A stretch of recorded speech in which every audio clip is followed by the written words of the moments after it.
Hello बच्चों, welcome to my YouTube channel Devika studies. तो बच्चों, आज की इस वीडियो में हम क्लास 12th केमिस्ट्री के अनसोल्ड पेपर के 2025 के सेट नंबर 3 को करा रहे हैं। और आज की इस वीडियो में हम आपको क्वेश्चन नंबर चौथा पूरा कंप्लीट करा देंगे। और अब आप ये सोचोगे कि आपको ये वीडियो देखनी क्यों ज़रूरी है। तो आपको अनसोल्ड पेपर सॉल्व करना इसीलिए ज़रूरी है क्योंकि आपके सेट में अनसोल्ड पेपर से क्वेश्चन ज़रूर आते ही आते हैं। ठीक है, तो इसीलिए अनसोल्ड पेपर करना आपके लिए उतना ही ज़रूरी है। तो आज की इस वीडियो में हम आपको ये करा देंगे। और हाँ, और आज की वीडियो आपको इसीलिए भी समझनी ज़रूरी है क्योंकि हर साल जो हमारा परासरण दाब है इससे न्यूमेरिकल पूछा जाता ही जाता है। तो इसीलिए क्या पता आपके सेट में आपको इससे जो न्यूमेरिकल है वो मिल जाए, तो इसीलिए आप इसे पूरा देखना।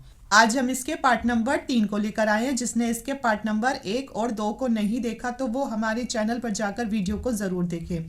तो क्वेश्चन नंबर चौथे का क्या पूछा गया था कि परासरण दाब की परिभाषा लिखिए। और आगे इसमें न्यूमेरिकल पूछा गया था कि 27 डिग्री सेल्सियस पर यूरिया के 2% जलीय विलयन का परासरण दाब ज्ञात कीजिए। और इसमें विलयन स्थिरांक दे रखा है एस बराबर 0.082 litre atmosphere kelvin inverse mole inverse. तो ये पूरा क्वेश्चन 3 नंबर का पूछा गया था। और हाँ बच्चों, हर साल परासरण दाब पर न्यूमेरिकल किसी न किसी सेट में पक्का आता ही आता है। तो क्या पता ये आप ही के सेट में आ जाए, तो इसलिए इसे मोस्ट इम्पॉर्टेंट लिख लीजिए और इसकी अच्छे से प्रैक्टिस कीजिए। अब हम देखेंगे परासरण दाब की परिभाषा। तो इसमें लिखेंगे कि परासरण की क्रिया को रोकने के लिए विलयन पर लगाया गया न्यूनतम बाह्य दाब परासरण दाब कहलाता है। अब कैसे, अब इसमें किसकी क्रिया को रोकना है? तो इसमें हम रोक रहे हैं परासरण की क्रिया को। ठीक है, तो बच्चों आखिर परासरण की क्रिया होती क्या है, मतलब कि परासरण किसे कहते हैं? जैसे ये कोई क्या है, विलयन है, इसमें बीच में रखी है अर्धपारगम्य झिल्ली। क्या रखी है? तो इसमें बीच में रखी है अर्धपारगम्य झिल्ली, क्योंकि आपसे सिर्फ परासरण भी पूछा जा सकता है। तो अर्धपारगम्य झिल्ली रखी है और इधर है कम सांद्रता वाला विलयन और यहाँ है ज़्यादा सांद्रता का। ये तो है कम सांद्रता का विलयन और जबकि ये है हमारा ज़्यादा सांद्रता का विलयन। ठीक है, अब हम देखेंगे कि आखिर परासरण होता क्या है। तो इसमें अर्धपारगम्य झिल्ली के द्वारा विलायक के अणु कम सांद्रता से अधिक सांद्रता वाले विलयन में चले जाना ही परासरण कहलाता है। तो जो भी ये परासरण की क्रिया हो रही है, मतलब कि जो ये विलायक है तो वो कम सांद्रता से ज़्यादा सांद्रता की ओर जब ये जा रहे हैं तो इसी क्रिया को हम क्या करते हैं, रोकते हैं। हम इस वाले विलयन पर क्या लगा देते हैं, इस पर लगा देते हैं हम दाब यानी प्रेशर। ठीक है, कि जिससे कि ये इधर से इधर ना जाए, तो इसे ही कहते हैं परासरण दाब। कि परासरण की क्रिया को रोकने के लिए किसी विलयन पर लगाया गया न्यूनतम बाह्य दाब परासरण दाब कहलाता है। और इसका सूत्र होता है पाई वी बराबर NST। आपने 10th में आदर्श समीकरण पढ़ी होगी कि पी वी बराबर NRT। तो इसमें पी की जगह आ जाता है पाई और आर की जगह आता है एस। ठीक है, तो इसका सूत्र होता है पाई वी बराबर NST। इसमें पाई है परासरण दाब और वी है विलयन का आयतन, एन है मोलों की संख्या, एस है इसमें विलयन स्थिरांक और टी होता है ताप। तो अब इसे समझते हैं कि आखिर इसमें क्या न्यूमेरिकल पूछा गया था। तो इसमें पूछा गया था कि 27 डिग्री सेल्सियस पर यूरिया के 2% जलीय विलयन का परासरण दाब ज्ञात करना है। हमें यूरिया के 2% जलीय विलयन का मतलब है कि 100 मिलीलीटर विलयन में 2 ग्राम यूरिया है। मतलब जैसे कोई क्या है, विलयन है, तो विलयन कितना है, तो ये पूरा विलयन है 100 मिलीलीटर का। अब इसमें जो विलय है यानी यूरिया कितना है, तो इसमें यूरिया है बस 2 ग्राम।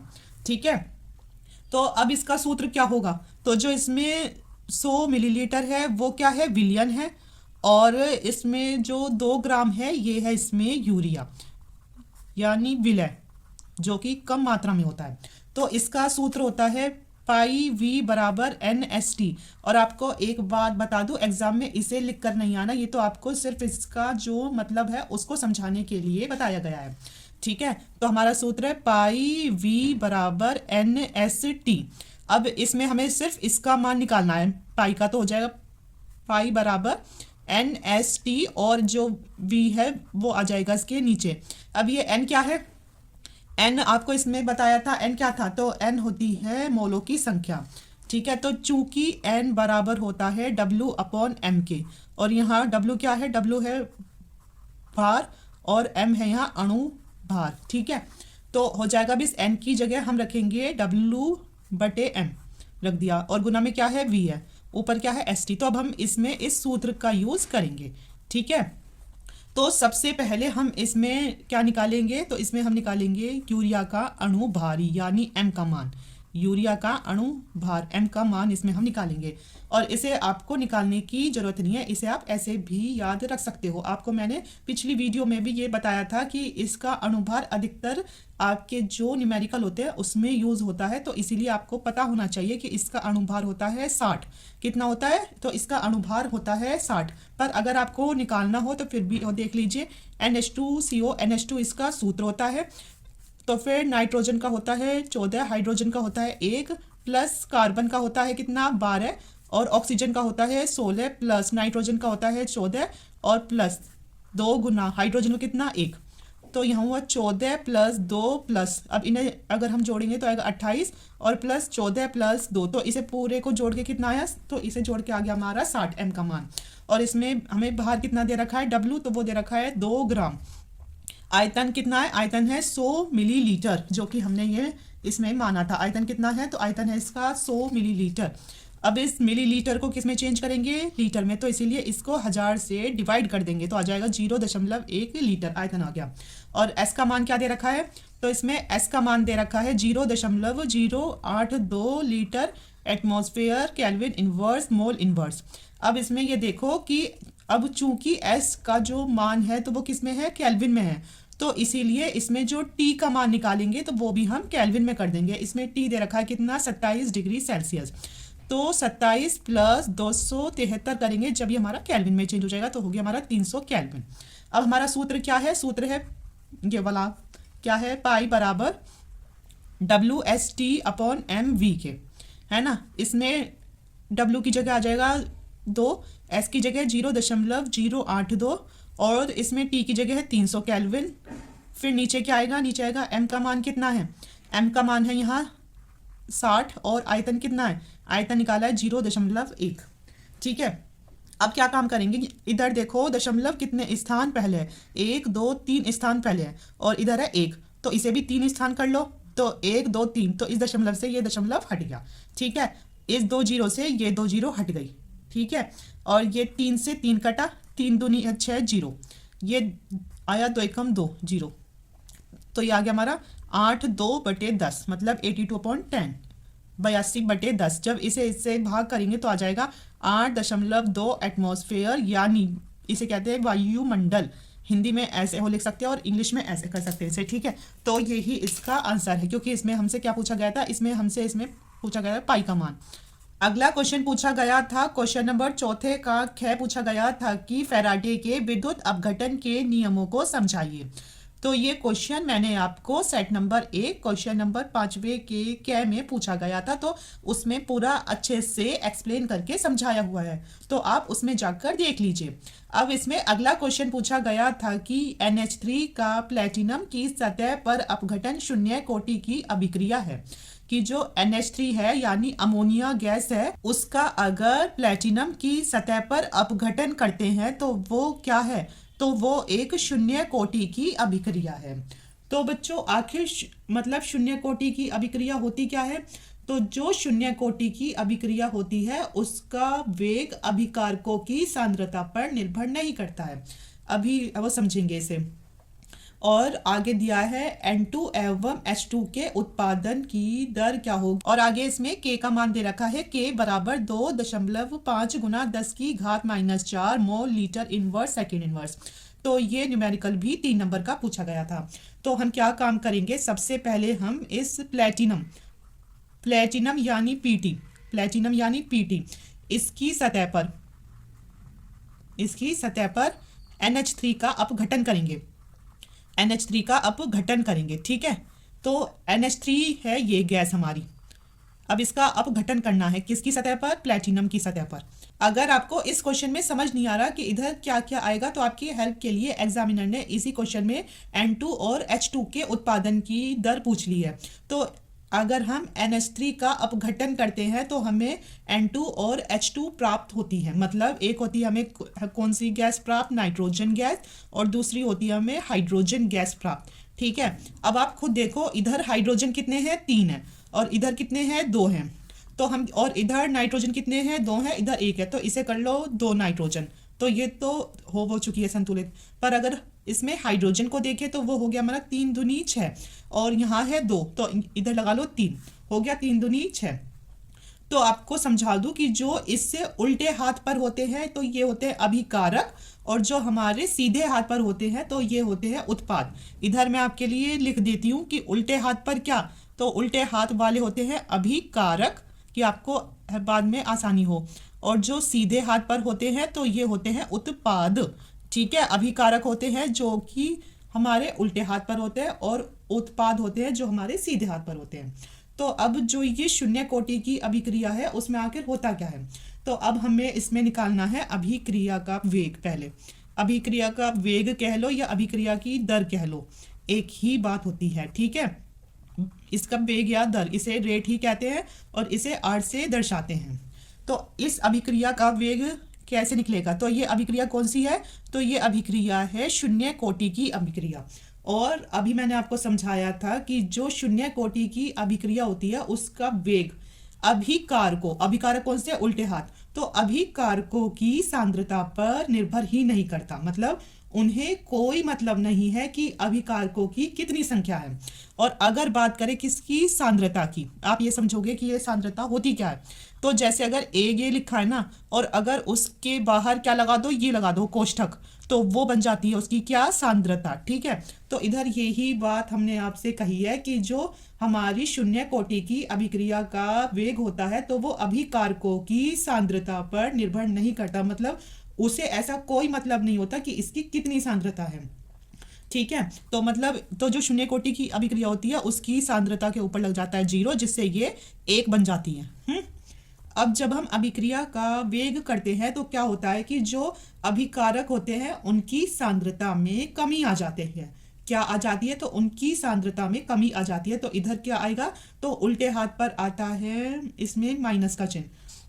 तो इसकी अभिक्रिया का वेग आखिर है क्या, तो सबसे पहले हम इसका निकालेंगे, इसका होगा d/dt, और इसकी सांद्रता निकालनी है तो NH3 की सांद्रता। ठीक है, तो और जब इसका निकालना है d/dt तो इसके साथ जो मतलब गुना में है तो वो 1 करके आ जाएगा, है ना। मतलब जो भी इनके साथ गुना में है तो वो उनके साथ कहाँ आएगा, नीचे आ जाएगा। तो और साथ में क्या लगेगा, साथ में लगेगा इसमें माइनस का चिन्ह, क्योंकि अभी बताया है कि अभिकारकों की सांद्रता में क्या आती है, कमी आती है, तो इसीलिए इसमें लगेगा इसमें माइनस का चिन्ह। अब हम इसकी सांद्रता करते हैं, तो इसकी होगी d/dt, और क्या है, N2 है, बस सीधा, है ना। ये बराबर है किसके, इसकी सांद्रता के। अब ये बताया कि जो इनके साथ गुना में होगा तो वो आ जाएगा नीचे। ठीक है, और साथ में d/dt किसकी कर रहे हैं, H2 की, हाइड्रोजन गैस की, आ गया। और ये तीनों किसके बराबर है, k के बराबर है, किसके बराबर है, k के बराबर है। और इधर हमें इसमें k का मान दे रखा है। अब इस न्यूमेरिकल में कुछ नहीं है, जिसने मतलब इसमें आपको एक तो इसको समझना है, दूसरी चीज इन्हें समझनी है कि यहाँ जो उल्टे हाथ पर होगा उसमें आएगा क्या, माइनस, और में आएगा मतलब ऐसे ही होंगे वो रहेंगे। और जो इनके साथ गुना में है तो वो इनके साथ कहाँ आ जाएंगे, तो इनके साथ आ जाएंगे वो इधर नीचे। ठीक है, हो गया। और ये तीनों किसके होते हैं, बराबर के। अब इसमें हमसे क्या पूछा है, इसमें हमसे N2 और H2 के उत्पादन की दर पूछी है, तो N2 को और H2 को इसके बराबर कर देंगे।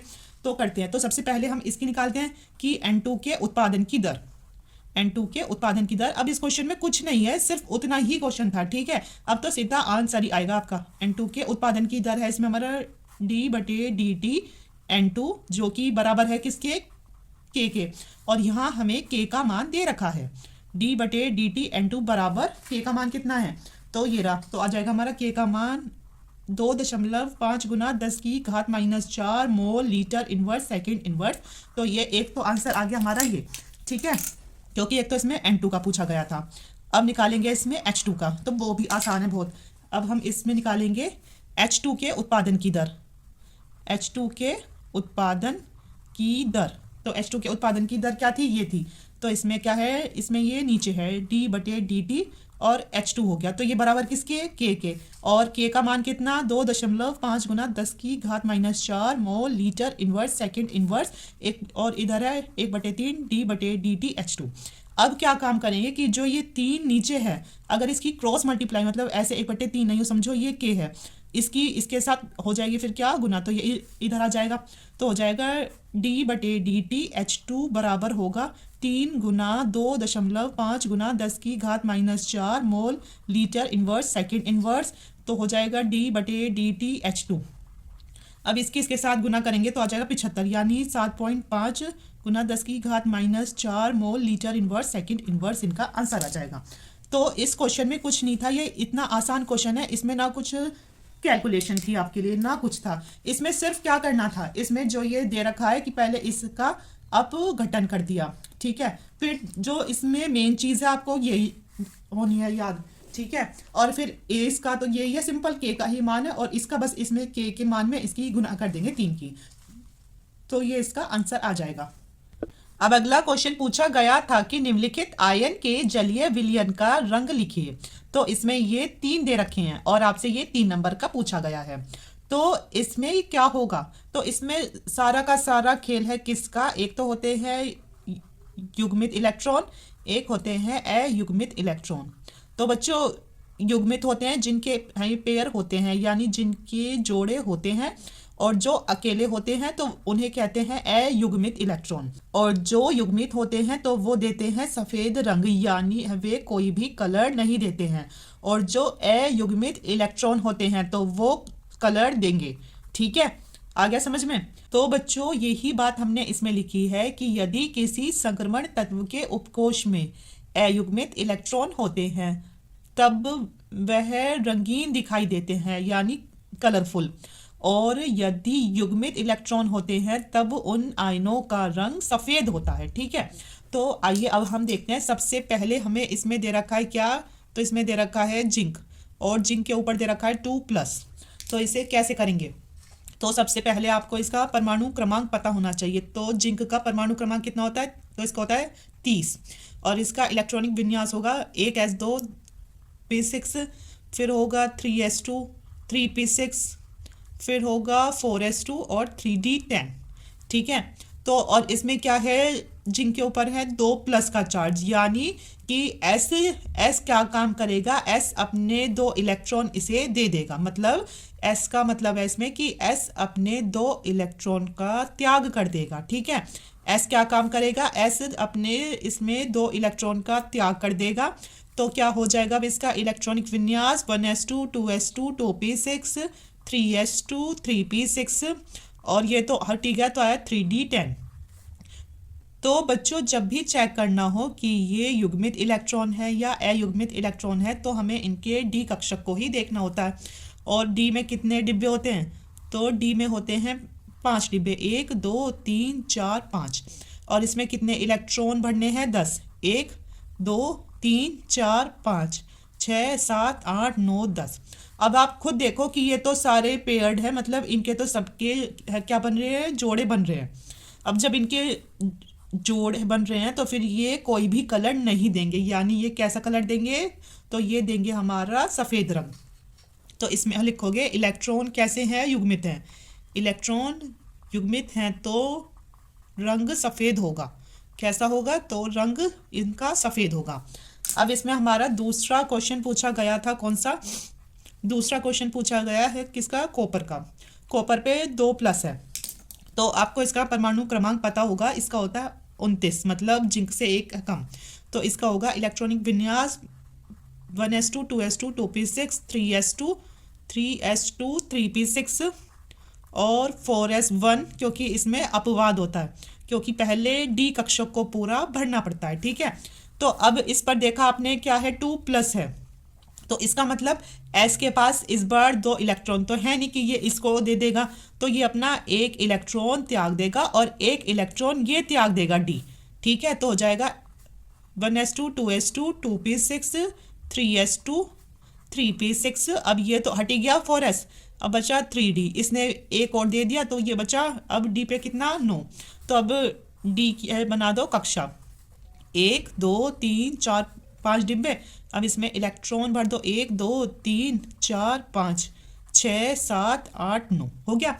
अब इसमें एक कैसा है, तो इसमें एक अयुग्मित इलेक्ट्रॉन है, तो फिर ये क्या करेगा, तो फिर ये कलर देगा। चूंकि अयुग्मित इलेक्ट्रॉन है तो यह रंगीन, यानी कौन सा कलर देगा, नीला कलर देगा। ठीक है। अब इसमें तीसरा पूछा गया था क्या, Fe। तीसरा क्या पूछा गया था, इसमें तीसरा पूछा गया था Fe2+। तो इसका क्या होगा, तो Fe का परमाणु क्रमांक होता है 26। तो आपको पता है आर्गन का होता है 18। आर्गन का कितना होता है, आर्गन का होता है 18। जिसको नहीं पता तो वो इसमें से देख लेना। तो आर्गन का होता है 18। 18 और 6 कितने हो गए, 18 और 6 और 2, तो हमारे पूरे 26 हो गए। तो अब इस पर भी क्या है, Fe पर 2+ है, इसका मतलब अब 2 इलेक्ट्रॉन ये ही दे देगा। S कुर्बानी कौन देगा, S ही देगा। ठीक है। और अगर S पे कमी है तो फिर कौन देगा, D देगा। इतना ही याद रखना। तो S अपने 2 इलेक्ट्रॉन इनको दे देगा, तो S यहाँ से हट जाएगा, तो बचेगा 3D6। अब हम इसकी कक्षा में इसको कर देते हैं फिर 1 2 3 4 5। तो एक कितने इलेक्ट्रॉन है, 6। 1 2 3 4 5 और छठा आ गया। अब इसमें ये भी खाली, ये भी खाली, ये भी खाली, मतलब कि ये चारों कैसे अकेले हैं। तो ये अयुग्मित इलेक्ट्रॉन है। चूंकि अयुग्मित इलेक्ट्रॉन है तो यह रंगीन, यानी कौन सा कलर देगा, तो ये हरा रंग देगा। ठीक है। तो आ गया समझ में। तो याद रखना Fe देगा हरा रंग, क्योंकि इसके चार जो ये खाली कक्षक हैं, मतलब अकेले बैठे हैं, तो फिर ये क्या कर रहे हैं, कलर ही तो कर रहे हैं, तो इसीलिए। ठीक है। तो आज की वीडियो में इतना ही। जिसको वीडियो पसंद आई हो तो अपने दोस्तों के साथ ज़्यादा से ज़्यादा शेयर कीजिए और हमारे चैनल को सब्सक्राइब कीजिए। Thank you.